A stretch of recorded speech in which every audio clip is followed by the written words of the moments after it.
പൂജ ചെയ്ത കുടുംബ പ്രശ്നങ്ങൾ പരിഹരിക്കാമെന്ന് വാഗ്ദാനം ചെയ്ത പരിചയപ്പെട്ട യുവതിയെ ലൈംഗികമായി പീഡിപ്പിച്ചെന്ന കേസിൽ കുമളി സ്വദേശിയെ ആലുവ പോലീസ് അറസ്റ്റ് ചെയ്തു. മദ്യം നൽകി മയക്കിയ ശേഷമായിരുന്നു ആദ്യം പീഡനമെന്നും ദൃശ്യങ്ങൾ പകർത്തി വീണ്ടും ബ്ലാക്ക്മെയിൽ ചെയ്യുകയായിരുന്നുവെന്നും യുവതി പറയുന്നു.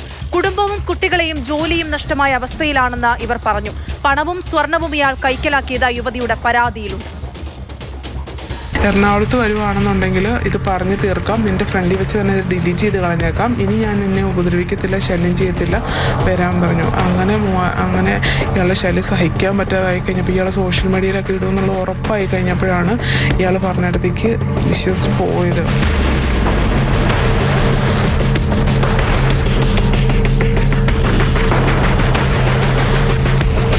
ഫ്രണ്ട്സിനെ പരിചയപ്പെടുന്ന ഫ്രണ്ട്സ് ഇൻസ്റ്റാഗ്രാമിൽ എൻ്റെ അക്കൗണ്ടിലേക്ക് മെസ്സേജ് അയക്കുകയാണ് ചെയ്തത്.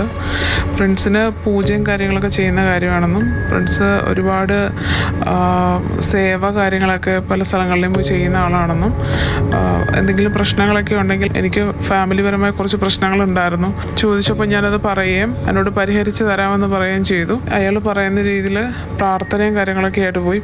ഇടുക്കി കുമളി സ്വദേശി പ്രിൻസ് അബ്രഹാമിനെതിരെയാണ് പട്ടികജാതിക്കാരിയായ യുവതിയുടെ പരാതി. പൂജാകർമ്മങ്ങളുടെ ഭാഗമായി തൃശ്ശൂരിൽ പ്രാർത്ഥന നടത്തി മടങ്ങുമ്പോൾ ആലുവയിലെ ലോഡ്ജിലെത്തിച്ച് മദ്യം നൽകിയ ശേഷം ക്രൂരമായി പീഡിപ്പിക്കുകയായിരുന്നുവെന്ന് യുവതി പറഞ്ഞു. നഗ്ന ഫോട്ടോകളും വീഡിയോകളും ബന്ധുക്കൾക്കും സോഷ്യൽ മീഡിയ പ്ലാറ്റ്ഫോമുകളിലും ഇയാൾ പങ്കുവച്ചു.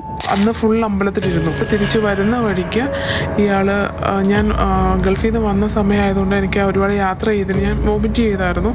വണ്ടിയിലൊക്കെ വോമിറ്റ് ചെയ്തപ്പോൾ എൻ്റെ ബോഡിയിലൊക്കെ ആയപ്പോഴത്തേക്ക് ഇയാളുടെ ഡ്രസ്സൊക്കെ ചേഞ്ച് ചെയ്യാനും എന്നൊക്കെ പറഞ്ഞു. അതിനുശേഷം ഇറങ്ങിപ്പോയ ഇയാൾ ഒരു 11:30 ആകുമ്പോഴത്തേക്ക് കയറി വന്നു. അപ്പോൾ ഇയാളുടെ കയ്യിൽ ഒരു ബോട്ടിൽ, മിനറൽ വാട്ടറിൻ്റെ ബോട്ടിലുണ്ടായിരുന്നു. അതിനകത്ത് കുറച്ച് വെള്ളമൊക്കെ ആയിട്ടാണ് ഇയാൾ വന്നത്. പിന്നെ കുറേ പൂവ്, അതുപോലെ തന്നെ ഒരു വിഗ്രഹം, അതുപോലെ ഫോട്ടോ, അങ്ങനെ കുറേ കാര്യങ്ങൾ ഇയാളുടെ കയ്യിലുണ്ടായിരുന്നു. പൂജയ്ക്ക് വേണ്ടിയിട്ട് ആവശ്യമുള്ള തേങ്ങ, കുറേ സാധനങ്ങളൊക്കെ ആയിട്ടാണ് ഇയാൾ വന്നത്. ആ കുപ്പി കൊണ്ടുവന്ന ആ സാധനം എന്നോട് പറഞ്ഞു, ഇത് കുടിക്കണം, ചാത്തനെ സേവിച്ച മദ്യമാണ്, അതിൻ്റെ അകത്തൊന്നുമില്ല, ചാത്തൻ അതിൻ്റെ വീഡിയോ ഒക്കെ എടുത്തതാണ്, അതുകൊണ്ട് ഇത് നിൻ്റെ ഹസ്ബൻഡിൻ്റെ വീട്ടുകാർ ഉള്ളിൽ തന്നത് മാറണമെങ്കിൽ ഇത് കഴിച്ചേ പറ്റുള്ളൂ എന്ന് പറഞ്ഞിട്ട് ഇത് കഴിക്കുന്ന സമയത്ത് എന്നോട് ഇതിൻ്റെ രുചിയോ മണമോ ചോദിക്കാനും പാടില്ല, എന്നോട് പറയാനും പാടില്ല എന്ന് പറഞ്ഞു. അപ്പം ഞാൻ ഇങ്ങനെ നോക്കിയപ്പോൾ ഇല്ല, കഴിക്കുക ഒന്നും ഉണ്ടാവില്ല, ഇത് കഴിയുമ്പോൾ നമ്മളിപ്പോൾ ഇറങ്ങുകയാണെന്ന് പറഞ്ഞു. അതൊരു ഗ്ലാസ്സിലേക്ക് പകർത്തി ഒഴിക്കുകയും അതിൻ്റെ അകത്ത് എന്തൊക്കെയോ കലക്കിയിട്ട് ഭസ്മം, അങ്ങനെ എന്തൊക്കെയോ കലക്കി, അതിൻ്റെ അകത്ത് പൂവ്, എള്ള്, അങ്ങനെയുള്ള കാര്യങ്ങളൊക്കെ ഉണ്ടായിരുന്നു, തുളസിയില. എന്നിട്ട് എന്നോട് പറഞ്ഞു ഇതിനകത്ത് കിടക്കുന്ന ഇതൊക്കെ കൂടി തന്നെ ചവച്ചരച്ച് കഴിക്കണമെന്ന് പറഞ്ഞു. കഴിച്ച് കുറച്ച് സമയം കഴിഞ്ഞപ്പോഴത്തേക്ക് അയാൾ ഉടനെ അത് കഴിഞ്ഞപ്പോൾ തന്നെ അതിന് തലത്തോട്ടൊക്കെ പ്രാർത്ഥന കഴിഞ്ഞപ്പോൾ അയാൾ പറഞ്ഞു, ഒരു കാര്യം ചെയ്തു, അവിടെ നിന്ന് പ്രാർത്ഥിച്ചു, ഞാൻ പ്രാർത്ഥന തുടങ്ങുവാണ്, ഇത് കഴിഞ്ഞിട്ട് ഞാൻ എണീക്കുള്ളൂ, സമയം എടുക്കുമെന്ന് പറഞ്ഞു. എന്നോട് പ്രാർത്ഥിച്ചോളം പറഞ്ഞു. കുറച്ച് സമയം കഴിഞ്ഞപ്പോഴത്തേക്ക് എനിക്ക് തല ഇറങ്ങുന്ന പോലെ ഫീൽ ചെയ്തു. ഇയാൾ പ്രാർത്ഥിക്കും വിളിക്കരുതെന്ന് പറഞ്ഞത് കൊണ്ട് വിളിക്കാനും പേടിയായിട്ട് ഇയാൾ കണ്ണടിച്ചിരുന്ന് പ്രാർത്ഥിക്കുമായിരുന്നു, ഒരു കസേരയിൽ മാറിയിരുന്നു. അത് കഴിഞ്ഞപ്പോൾ കുറേ സമയം കഴിഞ്ഞപ്പോഴത്തേക്ക് ഇയാൾ പ്രാർത്ഥനയൊക്കെ കഴിഞ്ഞ് ഇയാൾ ചാടി എണീറ്റു കഴിഞ്ഞപ്പോൾ ഞാൻ പറഞ്ഞു, ചേട്ടാ എനിക്ക് ഒരു തല ഇറങ്ങുന്ന പോലെ തോന്നുന്നുണ്ടെന്ന് പറഞ്ഞപ്പം ഒരു കാര്യം ചെയ്തോ, അങ്ങോട്ട് കിടന്നു എന്നും പറഞ്ഞ് എന്നെ അവിടെ നിന്ന് പിടിച്ച് ബെഡിലേക്ക് മറിച്ചിടുമായിരുന്നു ചെയ്തത്. പക്ഷെ അത് ഇതാണ് നടക്കുന്നതെന്ന് മനസ്സിലായി. പക്ഷേ ഇയാളെ തട്ടി മാറ്റി പ്രതികരിച്ചിറങ്ങി ഓടാനോ ബഹളം വെക്കാനോ അല്ലെങ്കിൽ എന്തെങ്കിലും ചെയ്യാൻ എന്നെ കൊണ്ട് സാധിച്ചില്ല. എൻ്റെ ശരീരം കുഴഞ്ഞ്, നാക്കൊക്കെ കുഴഞ്ഞ്, എനിക്ക് നല്ല ബുദ്ധിമുട്ട്. ഞാൻ ഓൾറെഡി ടയേർഡായിരുന്നു. പിന്നീട് പലപ്പോഴായി 3 ലക്ഷത്തോളം രൂപയും 3 പവനെടുത്ത സ്വർണ്ണാഭരണങ്ങളും പ്രതി കൈക്കലാക്കി മക്കളെ കൊല്ലുമെന്ന് ഭീഷണിപ്പെടുത്തിയെന്നും പരാതിയിലുണ്ട്. 4 മാസം കഴിഞ്ഞ് പ്രശ്നങ്ങൾ പറഞ്ഞു തീർക്കാമെന്നും പ്രതിയുടെ കയ്യിലുള്ള ദൃശ്യങ്ങൾ കൺമുന്നിൽ നശിപ്പിക്കാമെന്നും പറഞ്ഞാണ് പിന്നീട് വിളിച്ചു വരുത്തിയത്. നിസ്സഹായാവസ്ഥയിൽ പ്രശ്നങ്ങൾ തീരുമല്ലോ എന്ന് കരുതി ചെന്നു. പക്ഷേ അവിടെയും ക്രൂരതയായിരുന്നു നേരിടേണ്ടി വന്നതെന്ന് അവർ പറഞ്ഞു.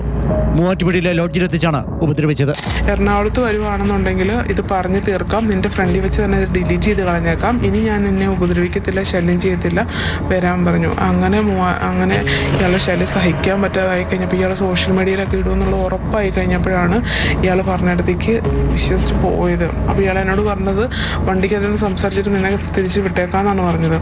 വണ്ടിക്കകത്തുനിന്ന് കയറി കഴിഞ്ഞപ്പോഴത്തേക്ക് ഇയാളവിടെ വണ്ടി കൊണ്ട് നിർത്തുകയും വണ്ടി കയറ്റുകയും ചെയ്തിട്ട് ഇയാൾ അവിടെ മുതൽ എറണാകുളം മുതൽ ഈ പറയുന്ന മൂവാറ്റുപുഴ വരെ ഇയാൾ സ്ട്രൈറ്റ് വണ്ടി ഓടിച്ചു വരികയും ഇയാൾ എന്നെ അതിൻ്റെ അതിന് ചീത്ത പറയും. എന്നെ എന്താണെന്ന് വെച്ചാൽ നീ നിൻ്റെ വീട്ടുകാരോടോ നാട്ടുകാരോടോ ആരോടും പറയരുതെന്ന് പറഞ്ഞിട്ട് നീ നിൻ്റെ അമ്മയോട് പറഞ്ഞില്ലേ, നീ എന്തിനാ അമ്മയോട് പറഞ്ഞത്, നിന്നോട് ഞാൻ ചെയ്യരുതെന്ന് പറഞ്ഞല്ലേ എന്ന് ചോദിച്ച് ഭീഷണിപ്പെടുത്തുകയും കാര്യങ്ങളൊക്കെ ചെയ്യുമായിരുന്നു.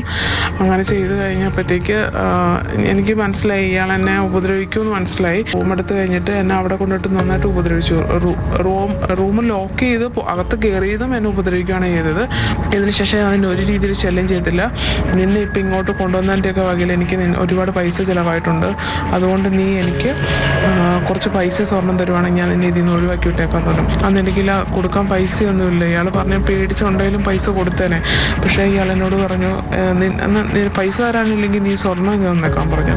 അങ്ങനെയാണ് എൻ്റെ കഴുത്തിൽ കിടന്ന മാലയും കുറച്ച് 2-3 സാധനങ്ങൾ ഊരി സ്വർണ്ണമൊക്കെ ഊരി ഇയാൾക്ക് കൊടുത്തിട്ട് എങ്ങനെയെങ്കിലും അതിൻ്റെ അകത്തുനിന്ന് രക്ഷപ്പെട്ട് പുറത്തിറങ്ങി വരണമെന്ന് പറഞ്ഞിട്ടുണ്ട്. പരാതിയിൽ സജീവമായി ഇടപെട്ട പോലീസ് പ്രതിയെ വടക്കൻ പറവൂരിൽ സുഹൃത്തിന്റെ വീട്ടിൽ നിന്ന് അറസ്റ്റ് ചെയ്തു.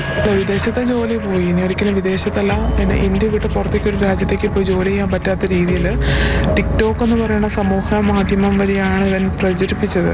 അതിൽ പല രാജ്യങ്ങളെയും ഞാൻ വിദേശത്താണെന്ന് അറിഞ്ഞതുകൊണ്ട് എൻ്റെ റിലേറ്റീവ്സ് വിദേശത്തുള്ളത് അറിയാവുന്നത് കൊണ്ടും പല രാജ്യങ്ങളിലേക്കും ടാഗ് ചെയ്തിട്ടാണ് അയച്ചേക്കുന്നത്. അതുകൊണ്ട് ഒരുപാട് ആൾക്കാരുടെ കൈകളിലേക്ക് ഈ വീഡിയോ ഫോട്ടോയൊക്കെ പോയതുകൊണ്ടും എനിക്ക് മുമ്പോട്ട് ജീവിക്കാനായിട്ട് എന്തായാലും ഒരു വിദേശത്ത് പോയി ജീവിക്കുക എന്നതൊന്നും നടക്കുന്നൊരു കാര്യമല്ല. നാട്ടിൽ തന്നെ എന്തെങ്കിലും ജോലിയായിട്ട് നിൽക്കണമെങ്കിലും സ്വന്തം നാട്ടിൽ പോലും മാസ്ക് ഇല്ലാതെ ഒരു ദിവസം പോലും ഞാൻ പുറത്തിറങ്ങി നടക്കാറില്ല. എല്ലാവരെയും പേടിച്ച് സത്യം പറഞ്ഞാൽ വീട്ടിൽ കയറിയാണ് ഇരിക്കുന്നത്, ജോലിക്ക് പോലും പോകാൻ പറ്റാതെ. ഇനി ഒരാൾക്ക് കൂടി ഇത്തരം ചതിവ് പറ്റാതിരിക്കാനാണ് തുറന്നു പറയുന്നതെന്ന് യുവതി. കുടുംബം, കുട്ടികൾ, ജോലി, ജീവിതം, ആശങ്കയോടെ വലിയ ഭയപ്പാടിലാണ് ഇവരുടെ ജീവിതം.